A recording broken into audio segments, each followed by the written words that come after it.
Porquê? Porque a família é o suporte da sociedade e a Bíblia está cheia de assuntos para ministrar às famílias, aos jovens, aos adolescentes, ao modo como nós nos relacionamos entre marido e mulher, entre pais e filhos. Há tanto assunto que a Bíblia fala e que nos ensina segredos tremendos para nós podermos ter uma família equilibrada e abençoada pela graça de Deus. Amém? Então, quartas-feiras vamos estar aqui presentes. Vai ser uma reunião diferente de domingo porque vai permitir a participação das pessoas, perguntas, tudo o que vocês desejarem perguntar referente à área da família. Nós iremos também, claro, não vai ser possível ter 20 perguntas ao mesmo tempo, mas vamos respondendo 2, 3 perguntas, dúvidas que as pessoas possam ter. Nós iremos também ajudar. O que soubermos, é evidente, iremos ajudar e responder. Esqueci-me de trazer os papéis. Não, acho que não tem ali. Não tem. Os irmãos que já levaram os papéis das perguntas, se quiserem depois deixar já aqui alguns connosco, nós ficamos já com eles, que é para nos prepararmos também para podermos responder a essas dúvidas que vocês tenham.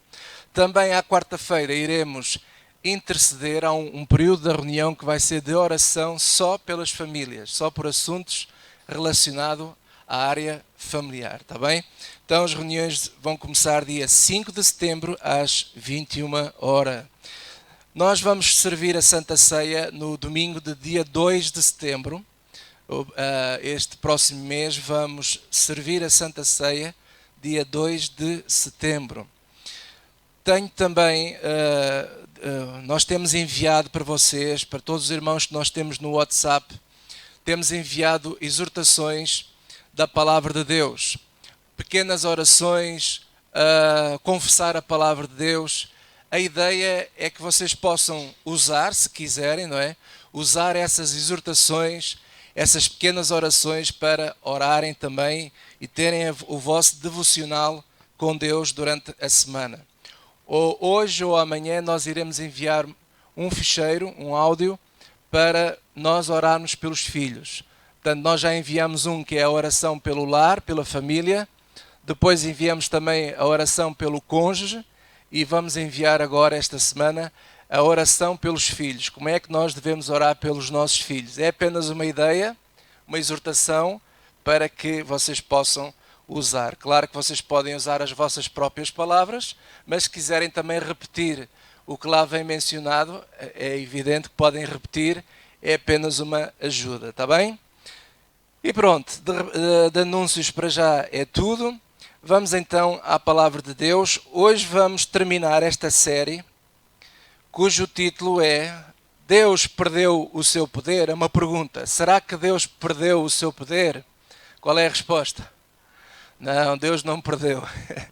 E vou fazer uma recapitulação, porque este mês está a ser um mês atípico, tem muita gente de férias e nem todos conseguiram apanhar a série toda, então eu quero fazer uma pequena recapitulação. Vamos abrir as nossas Bíblias em Isaías, capítulo 60.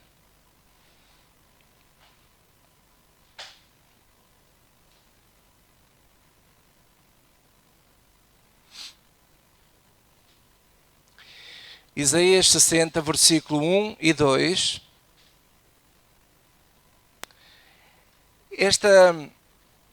Esta série nasceu de uma dúvida de um irmão nosso, uma irmã, aliás, que em conversa ela dizia assim: Pastor Fidalgo, será que é possível voltar a ver o poder de Deus que há muitos anos atrás eu vi? Alguém fez essa pergunta. E eu disse a essa pessoa: olha, Deus nunca perdeu o seu poder, Ele é o mesmo hoje como antigamente. E se houver algum problema, não está do lado de Deus, porque Deus continua a ser Deus. Mas, ao responder a essa senhora, essa é a nossa irmã, nasceu este título desta série: será que Deus perdeu o seu poder? E a resposta, claro, é que não. E mais, Deus promete na sua palavra que estes últimos tempos, e eu acredito sinceramente que estamos nos aproximar nos tempos finais, em que Jesus Cristo, tudo o que Ele prometeu e falou está para se cumprir, ok? Está para se cumprir. E nestes tempos finais, uma das coisas que Deus promete é que vai haver uma grande diferença entre aqueles que são santos e os que são ímpios, entre aqueles que são justos e aqueles que são injustos, entre aqueles que amam a Deus e aqueles que não amam a Deus, entre aqueles que servem a Deus e aqueles que não servem a Deus. E Deus promete essa diferença. E essa diferença será bem patente na vida daqueles todos que creem nesta palavra do Senhor. Isaías 60 diz assim, versículo 1: Levanta-te, resplandece, porque já vem a tua luz, e a glória do Senhor vai nascendo sobre ti. Porque eis que as trevas cobriram a terra, e a escuridão os povos. Agora digam todos comigo, mas, agora ponha isso na primeira pessoa, sobre mim o Senhor virá, surgindo, e a sua glória se verá sobre a minha vida. Aleluia! Diga assim, a glória do Senhor, ela é patente na minha vida. Glória a Deus. Veja aí também Malaquias, capítulo 3, estou apenas a lembrar as promessas de Deus para este tempo. Malaquias 3, versículo 18. E diz a palavra de Deus: então vereis outra vez a diferença, glória a Deus, a diferença entre o justo e o ímpio, entre o que serve a Deus e o que não serve. Glória a Deus. Malaquias 3,18. Digam todos mais uma vez, digam comigo. Então vereis outra vez a diferença entre o justo e o ímpio, entre o que serve a Deus e o que não serve a Deus. Glória a Deus. Amém? Então, veja o seguinte. A Bíblia está a falar, e o próprio Jesus em Mateus 24 fala que nos últimos tempos seriam tempos muito difíceis. As trevas, conforme vemos em Isaías, diz que cobrem a terra toda. E o tempo é tão difícil, é um tempo de tanta dor e tanta dificuldade, que se Deus não for connosco, nem nós nos aguentaríamos a este problema que estamos a assistir em todo o mundo. Mas porquê que você e eu vamos aguentar? Porque a glória do Senhor está sobre nós. Porque Deus vai fazer o quê? Uma diferença. E porquê que vai fazer uma diferença? Porque você é esperto, porque você é mais inteligente que os outros? Não, amados, porque é Deus em nós que vai fazer essa diferença. É Deus em nós, é Deus na nossa vida, é Deus na tua vida. Glória a Deus por isso. E então esta promessa é algo fantástica e precisamos de crer nela. O nosso papel é crer. Primeiro, eu acreditar que isto é para mim. E em segundo lugar, é eu agir. Agir em conformidade. Se eu creio, então eu faço. Se eu creio, então eu não vou ter medo, porque eu sei que Deus está comigo todos os dias da minha vida. As coisas no mundo, irmãos, estão a atingir os limites. O mundo está no limite de muita coisa. O que existe para aí de confusão e de imoralidade é de dar berros aos céus, como se costuma dizer. É terrível. Mas eu quero dizer a vocês, irmãos, nós, eu diria desta maneira, é possível vivermos esta diferença porque Deus em nós é a diferença. Deus em nós é a diferença. Glória a Deus. Agora, há coisas que nós precisamos de fazer para colaborar com Deus, para que esta diferença seja patente na nossa vida. E nesta série, o que é que eu falei-vos? Exortei os irmãos a orar. Uma das coisas importantíssimas é a oração. Daí é que surgem estas ideias da Célia fazer estas gravações, de mandar para vocês. Há um livro que está disponível gratuitamente no site da igreja, onde vocês podem fazer o download, que é Senhor, ensina-me a orar, o título do livro. E lá eu ensino pequenos segredos muito simples, como é que nós devemos orar. E a minha exortação a si e a todos nós é que possamos gastar tempo em oração. Gaste tempo em oração. Pastor, mas quanto tempo? Meu irmão, o tempo que você tiver disponível para orar, ore. A Bíblia diz, tudo o que tem fôlego, ora ao Senhor. Levanta as mãos santas para o céu. Aleluia, e ore. E a Bíblia diz que a oração de um justo pode muito nos seus efeitos. Às vezes há circunstâncias que vêm à nossa vida, só se resolvem com oração. Nós precisamos de orar e por isso esta exortação de orarmos. Em segundo lugar, estou apenas a lembrar, outra coisa muito importante onde Deus vai fazer a diferença connosco é nós estarmos disponíveis para fazer a vontade de Deus. Abra a vossa Bíblia em João 6. João capítulo 6.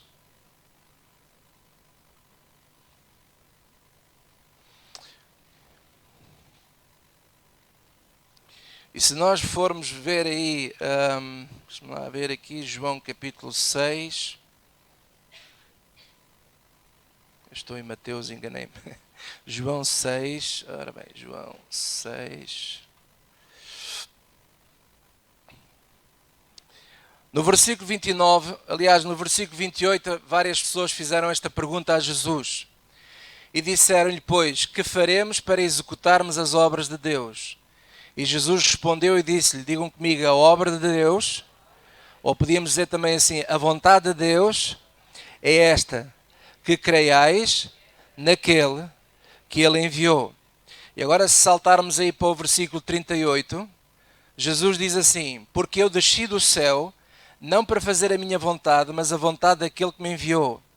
E a vontade do Pai que me enviou é esta, que nenhum de todos aqueles que me deu se perca, mas que ressuscite no último dia. Porquanto a vontade daquele que me enviou é esta, que todo aquele que vê o Filho e crê nele, tenha a vida eterna, e eu o ressuscitarei no último dia. Então, qual é a vontade do Pai? Às vezes nós, cristãos, ficamos a perder muito tempo neste tipo de oração. Ó Senhor, mostra-me a tua vontade, Senhor, faz a tua vontade na minha vida. E estamos sempre a orar na nossa perspectiva. E esquecemos da vontade de Deus na perspectiva de Deus. Qual é a vontade do Pai na perspectiva do Pai? A vontade do Pai e o desejo do Pai é que o mundo todo creia em Jesus Cristo como o seu único Filho e Salvador e Redentor de uma obra fantástica que Ele fez. Ele redimiu o mundo todo, perdoando os seus pecados. O mundo precisa de saber isto. E a vontade do Pai é esta, é que você seja uma luz de Cristo. A luz de Cristo reflita através de si, através de mim, e que nós possamos anunciar o Evangelho a todas as pessoas que ainda não o conhecem. Esta é a vontade do Pai. Posso ouvir um amém? Então, esta predisposição nossa de fazer a vontade do Pai também faz toda a diferença. Sabe porquê? Porque Deus vai se usar de si e de mim com poder e glória, e grandes sinais e maravilhas vão acontecer através de si e através de mim. Deus quer se usar de si para orarmos, para expulsarmos demónios, para curarmos pessoas, e Deus quer confirmar essa palavra com sinais e maravilhas, e essa será também uma diferença no mundo que está em trevas. Em terceiro lugar, outra coisa importante que foi falada nesta série é as nossas decisões. Jesus disse assim, aquele que ouve a minha palavra e pratica é um homem sábio, que constrói a sua vida na rocha. Mas aquele que ouve a palavra de Deus e não liga nenhuma, é um homem tolo, que constrói a sua vida na areia. Então, como é que nós podemos fazer diferença nesta terra se nós não damos ouvidos ao que Deus fala? É impossível. Mas se nós dermos ouvidos ao que Deus fala, e se praticarmos aquilo que Ele nos ensina, então nós construímos a nossa vida na rocha, e isso traz glória para Deus, para quem nos vê. Porquê? Porque Isaías diz: levanta-te e brilha, porque já vem nascendo a luz sobre ti. E Deus quer que nós sejamos essa luz. E para sermos essa luz, precisamos de facto de praticar a palavra de Deus. Sermos praticantes daquilo que nós vamos ouvindo e vamos aprendendo com a palavra de Deus. Posso ouvir um amém? Muito bem, e agora vamos abrir as Bíblias em Mateus e agora vamos entrar então na parte final. Mateus capítulo 15.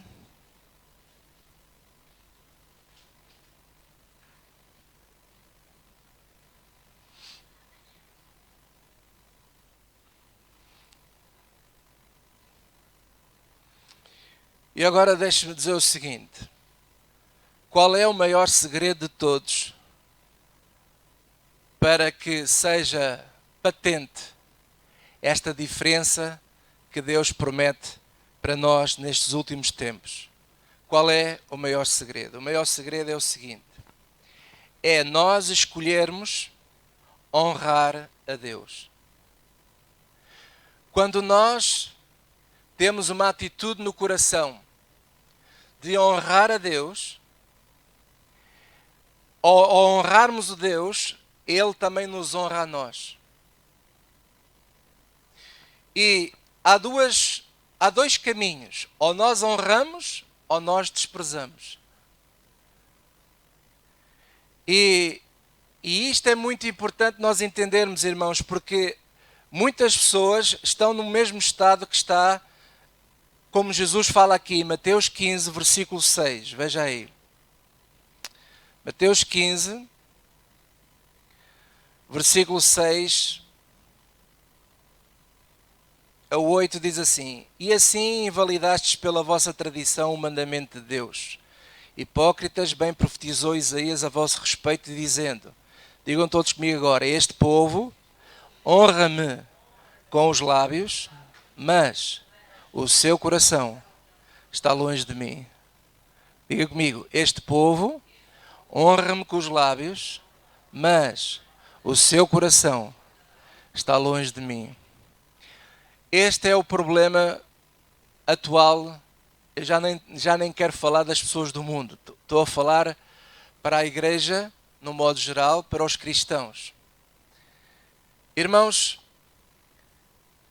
para vocês perceberem o que eu vou ensinar agora, deixe-me dar esta ilustração. Quando eu conheci a Célia pela primeira vez e olhei para ela, eu fiquei apaixonado por ela. Todo o meu ser ficou a pensar nela dia e noite. Eu ia para casa, pensava nela, deitava-me na minha cama à noite a pensar nela e eu pensava assim: eu tenho que arranjar uma maneira de me aproximar desta moça e meter conversa com ela. E a paixão vem a nós não é por conhecimento, porque eu não conhecia nada da vida dela. Mas eu fiquei apaixonado porque pela fisionomia dela. Toda ela bonita, não é? Eu cá acho a minha mulher bonita. Se você não achar, o problema é seu, mas eu cá acho que é o que é o mais importante eu achar. E eu fiquei apaixonado por ela. E à medida que nós fomos tentando, eu me aproximei dela, e depois alguém me apresentou, e passado alguns tempos começámos um namoro, eu fui conhecendo a Célia. Só que um relacionamento não tem vida só por estar apaixonado, porque a paixão passa. A paixão desaparece. É uma questão de meses, a paixão vai-se embora. Então, o que é que substitui a paixão? O amor. E o amor, ninguém consegue amar se não conhecer a pessoa. Você não pode dizer assim: eu amo ali o Jorge, eu amo tanto o Jorge, mas não conheço nada do Jorge. Então, isso não é amor. Não é amor. O amor vem pelo conhecimento que nós temos da pessoa. Então, à medida que eu avançava no relacionamento com a Célia, eu fui conhecendo o lado bom dela que fazia com que eu desejasse mais estar com ela.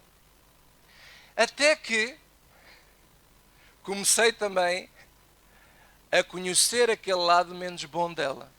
É que eu não sei se vocês sabem, ela também tem lá um ladozinho, né? Como eu também, que nós não vamos tanto à bola, não gostamos tanto. Ficamos assim um pouco tristes.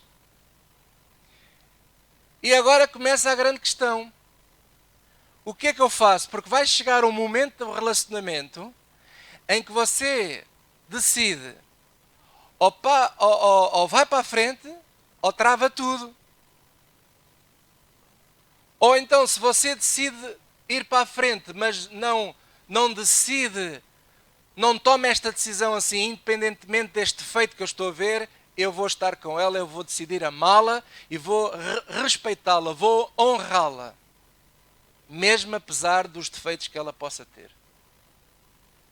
Agora, o grande perigo num relacionamento é quando você decide assim, eu vou na mesma na frente, vou casar e depois vamos lá ver se ela muda. Aí é que é o problema, é que ela não vai mudar assim tão rapidamente. E há coisas que, se calhar, nunca vai mudar. E quando a gente está à espera assim, isto passa, isto muda, e depois não muda, e pior, ainda vai ficando pior, aí é que você começa a ficar perturbado, porque esqueceu-se de tomar a tal decisão. Não, eu, independentemente destes defeitos, eu vou respeitá-la, eu vou honrá-la, e vou amá-la até que a morte nos separe. Aleluia! Hoje, a maior parte dos casais novos agora não aguentam nada. Qualquer coisinha, qualquer ficção, já estão todos, olha, cada um, pega nos teus tarecos, cada um vai para o seu lugar. Não, porquê? Porque não pensaram nisto. É tudo um mar de rosas. E hoje é o estado de muitos cristãos também. Os cristãos hoje, é assim, apaixonaram-se por Deus, foram à igreja pela primeira vez, ai, que bom, é isto mesmo que eu quero. Ai, eu vi aquela pessoa, ficou curada, olha, o outro ficou assim. Ai, eu orei e Deus respondeu. Uau! Ai, estou apaixonado. Só que depois a paixão vai-se. Porquê? Porque você agora tem que começar a conhecer esse Deus por quem você se apaixonou. E quando você começa a conhecer Deus, você vai encontrar coisas que alegram muito o seu coração, os tais versículos de cor-de-rosa, mas também você vai começar a encontrar coisas que desagradam-lhe a si. E Deus se torna desagradável na vida de muitos cristãos. Mas Deus é desagradável? É. Ele é desagradável porque quando Ele fala lá certas coisas que nós não estamos dispostos a mudar, nem aceitar, Ele torna-se desagradável. E aqui nós temos que fazer uma opção. Ou decidimos honrá-lo, ou decidimos amá-lo e honrá-lo de todo o nosso coração, não só de boca, 31 de boca, mas de coração. Ou então podemos correr o risco de aceitarmos assim, ok, eu vou continuar a ir à igreja, vou continuar a servir a Deus, mas estas coisas aqui que Ele fala, isto pode ser que passe. Pode ser que Ele se esqueça. Pode ser que isto se calhar não é para mim. E o que vai acontecer com o tempo, Deus começa agora a exigir de nós, sabe porquê? Sabe qual é a nossa diferença entre nós e o mundo? É que o mundo não sabe, mas você sabe o que Deus diz. E quando você sabe o que Deus diz e recusa-se a fazer, começa a haver problemas aí. Começa tudo a ficar entravado. E lá se vai a paixão toda por água abaixo. Então onde é que está aquele Deus que quando eu orava tudo funcionava e agora não funciona? Não funciona porque Deus está à espera que tu te acertes em algumas coisas ali que Ele fala na sua palavra e que tu já sabes que tens que fazer e não estás a fazer. Mas isto agora é duro. É uma escolha. Ou nós amamos a Deus ou não amamos. Ou nós o honramos ou não honramos. Quando eu olhava para as coisas menos boas da Célia, eu decidi, ou eu aceito como ela é, e tem que ser eu a mudar, porque senão vai haver choques, ou então estamos todos tramados, isto não vai a lado nenhum. E o mesmo pensamento foi dela em relação a mim. Porque não sei se vocês sabem, eu também tenho assim umas coisinhas, um bocadinho, azedas.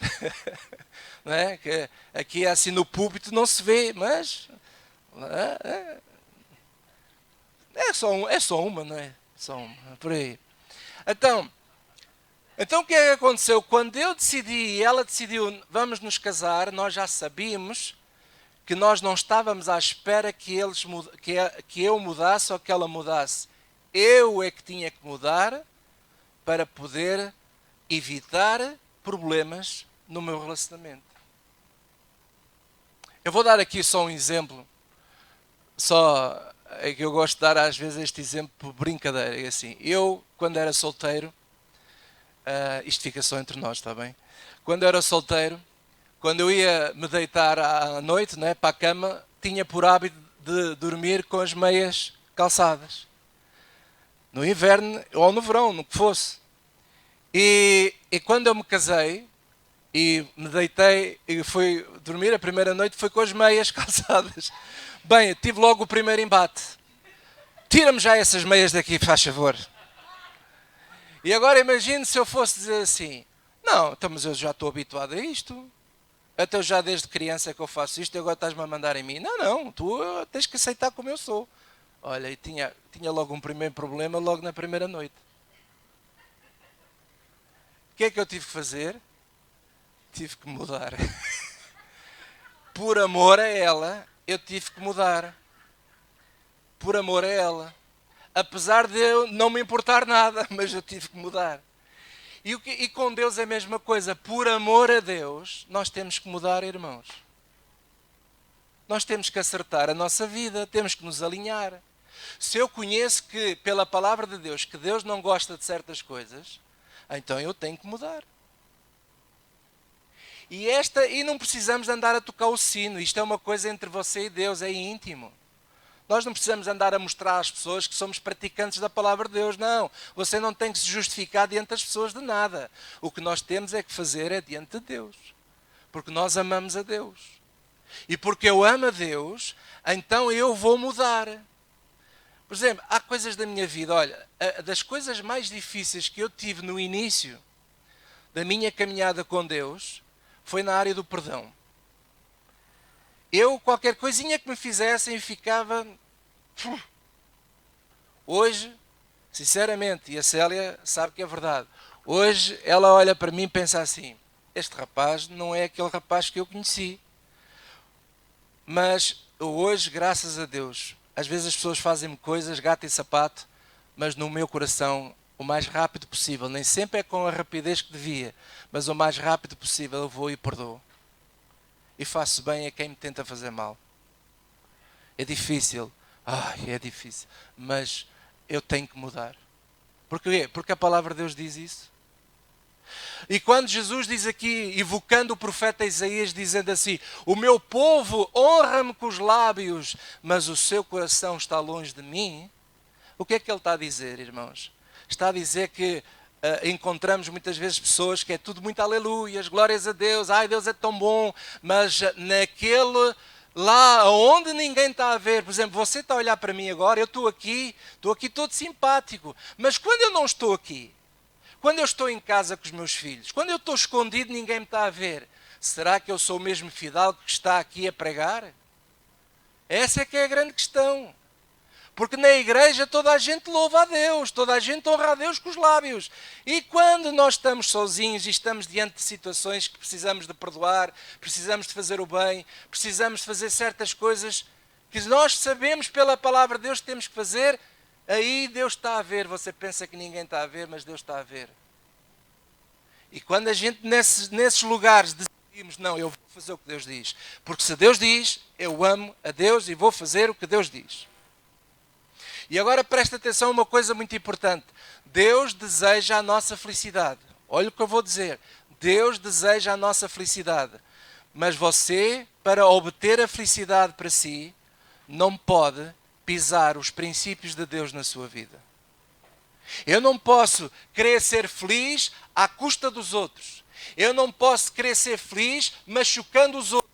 Eu não posso querer ser feliz e rasgando os princípios que a Bíblia fala lá, de tantas coisas que ele fala e que eu já sei, eu não posso, de maneira nenhuma, negar aquilo que Deus diz para eu tentar ser feliz à minha maneira. Porque se nós fizermos o que Deus diz, é Deus que nos vai fazer feliz e não és tu na tua força que vais fazer feliz. Deus é que te vai fazer feliz. Posso ouvir um amém? Então, meu amado, eu hoje queria-vos deixar esta exortação, porque eu tenho quase a lição dada. Eu queria-vos deixar esta exortação do seguinte, veja o seguinte, a pergunta desta série é assim, será que Deus perdeu o seu poder? Resposta, não, não perdeu. Como é que eu posso colaborar com Deus para que esta diferença que Deus promete que vai fazer entre aquele que serve e aquele que não serve, Ele vai criar uma diferença grande. É tão grande que as pessoas vão olhar para nós e vão ver a glória de Deus nas nossas vidas. É ou não é verdade? Não é isso que a gente viu? Então, como é que eu posso fazer para colaborar com Deus? Primeiro, uma vida de oração. Segundo, fazer a vontade do Pai. Terceiro, tomar as decisões em cima daquilo que a palavra de Deus diz. Se a palavra de Deus diz que é assim, então eu tomo as minhas decisões em cima daquilo que ela diz. E por último, tomar uma grande decisão da nossa vida de honrarmos a Deus. Honrarmos a Deus. Quando nós honramos a Deus, a honra a Deus, sabe o que é que a honra faz? E eu não estou a falar, o que eu vou dizer agora, eu não estou só a falar de dízimos, não é isso nada. O que eu vou dizer é o seguinte, honrar a Deus abre as janelas dos céus sobre a nossa vida. Desprezarmos a Deus abre um portão enorme para sermos roubados. Quando nós desprezamos a Deus e não ligamos nenhuma àquilo que Deus diz, nós vamos ser roubados. Nós vamos ser roubados. E eu não quero ser roubado, e você? Porque o diabo anda à espreita. E o diabo, se conseguir ter uma porta aberta, uma janela aberta, para poder entrar na nossa vida e danificar-nos, ele vai fazer.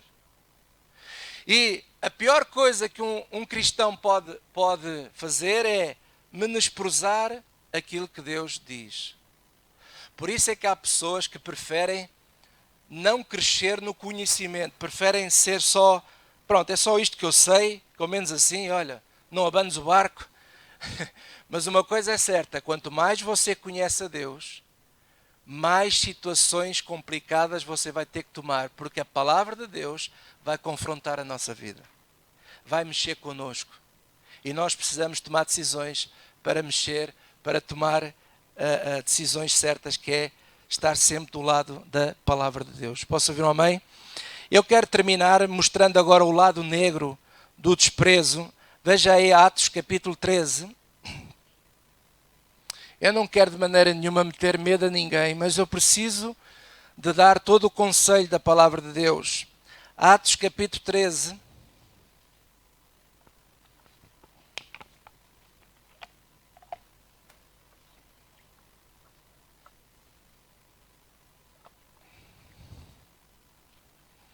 Versículo 40 e 41. Atos 13, 40 a 41 diz assim. Paulo, antes de nós lermos, deixa só dizer o seguinte. Paulo estava a falar para os judeus que estavam em Antioquia. E os judeus eram este tipo de pessoas que Paulo estava a falar, eles eram rebeldes, eles estavam a fazer frente a Paulo e não estavam a aceitar as palavras de Deus que Paulo estava a falar a eles. Então Paulo menciona algo perturbador que está em Abacuque, já vamos ver lá em Abacuque, mas ele faz lembrar umas escrituras de Abacuque e aquilo que ele menciona é perturbador. Veja a seguir, Atos 13, versículo 40 diz assim: Vede, pois, que não venha sobre vós o que está dito nos profetas. Ele está a dizer assim, olha, eu quero vos dar uma alerta, tenham cuidado, vocês estão a resistir às minhas palavras, vocês estão a desprezar aquilo que Deus fez, e eu estou-vos a dizer aqui, vê depois que não venha sobre vós o que está dito nos profetas. E o versículo 41 diz assim, vede, ó desprezadores, ok? Desprezadores. Aquela malta estava a desprezar o Paulo, estava a desprezar o Evangelho, estava a desprezar a Deus. Não estavam a honrar a Deus, apesar de serem judeus. E ele dizia assim, vê depois que não venha sobre vós o que está dito nos profetas: vede, ó desprezadores, e espantai-vos e desaparecei, porque opera uma obra nos vossos dias, obra tal que não querereis, se alguém vos-la contar. Você prestou atenção a este versículo? Agora você vai ver este versículo em Abacuque. Abra aí, Abacuque, é quase no final do Velho Testamento. Abacuque, capítulo 1.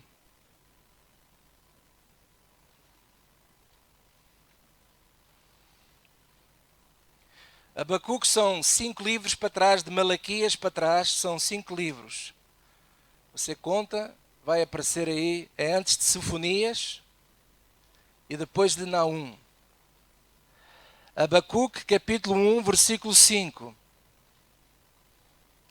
Abacuque foi um profeta e Paulo estava a dizer assim: olha, vocês estão a desprezar-me, vocês estão a desprezar a obra de Deus, vocês não creem no Evangelho de Cristo.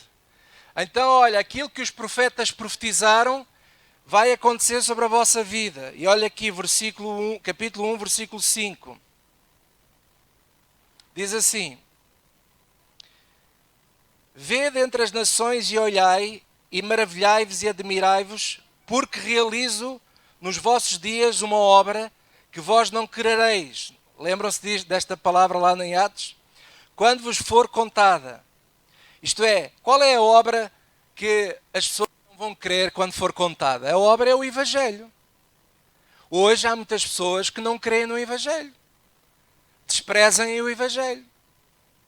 Mas nós não somos esse caso. Posso ouvir um amém? Senão nem estávamos aqui. Mas veja, olha o que ele diz a seguir, o versículo 6. Porque eis que suscito os caldeus, digam comigo, caldeus, nação amarga e apressada que marcha sobre a largura da terra para possuir moradas não suas. Já vamos ler o resto, olha para mim. Paulo está a mencionar esta profecia do Velho Testamento em Abacuque, dizendo às pessoas assim: olha, quem desprezar a Deus corre o risco de que aconteça o que os profetas profetizavam antigamente. E aqui o povo caldeu era um povo que tipifica demónios, tipifica o diabo, que possuem a terra, não é? As moradas, que é o coração das pessoas. Quem despreza Deus, infelizmente, fica entregue nas mãos do inimigo. Quem desprezar a Deus fica nas mãos do inimigo. Os caldeus eram pessoas amargas, pessoas más, que vinham para destruir. Olha aqui o versículo 7, diz assim: horrível, terrível é, dela mesmo será o seu juízo, a sua grandeza. Os seus cavalos são mais ligeiros do que os leopardos e mais perspicazes do que os lobos à tarde. Os seus cavaleiros espalham-se por toda a parte, sim, os seus cavaleiros virão de longe, voarão como águias que se apressam à comida. Eles todos virão com violência, e os seus rostos buscarão o oriente, e eles congregarão os cativos como areia. E se você for ler o resto, é absolutamente temeroso o que acontece. Era um povo mau, que onde quer que eles passavam, eles destruíam tudo e roubavam tudo. O desprezo a Deus é um portão para sermos roubados. E a minha exortação é que nenhum de nós, jamais, por favor, eu vos peço, nunca desprezem o nosso Deus. Nunca. Não é porque Ele vos vai castigar. O problema não é esse. O problema é que quem despreza a Deus fica abandonado à sua sorte. E ao ficarmos abandonados à nossa sorte, nós temos o inimigo, porque Jesus disse que o ladrão só vem para matar, roubar e destruir. Hoje, infelizmente, alguns cristãos estão a sofrer muito na vida porque não têm cuidado neste assunto. Os lábios honram a Deus, mas o coração está longe de Deus. E nós temos de ter cuidado. Porque Jesus falou lá em Mateus 12 assim: quando um demónio sai, é expulso da sua casa, ele vai dar uma volta. E quando ele vem, se achar a casa vazia, ele vai e traz 7 espíritos piores. Amados, eu quero dizer a você, Cuidado, cuidado. Ama Deus, não tenha vergonha de Deus, não tenha vergonha daquilo que a palavra de Deus fala. Seja uma pessoa de oração, seja uma pessoa que pratica a palavra de Deus. Nem sempre a gente acerta, glória a Deus. Caímos, levantemo-nos, sacudimos o pó e vamos continuar a honrar a Deus. Vamos continuar a estar do lado de Deus. E quem está do lado de Deus é vitorioso. A sua glória está sobre essa pessoa e a glória de Deus brilhará no meio das trevas. Mas se nós rejeitarmos a Deus e não ligarmos nenhuma àquilo que Deus diz, nós nos tornamos trevas iguais às outras também. Sujeitos à nossa própria sorte. E que infelizmente o inimigo vem, os caldeus vêm para roubar tudo o que temos. Mas não se deixe roubar. A honra a Deus abre as janelas dos céus sobre a nossa vida. A desonra a Deus abre um portão para sermos roubados. Não caia nessa, por favor. Vos peço em nome de Jesus que vocês estejam sempre do lado do Senhor. Posso ouvir um amém? E vamos terminar com o Salmo 1. Vou pedir ao grupo Louvor para chegar aqui. E vamos ler este Salmo que é tão bonito. Salmo capítulo 1.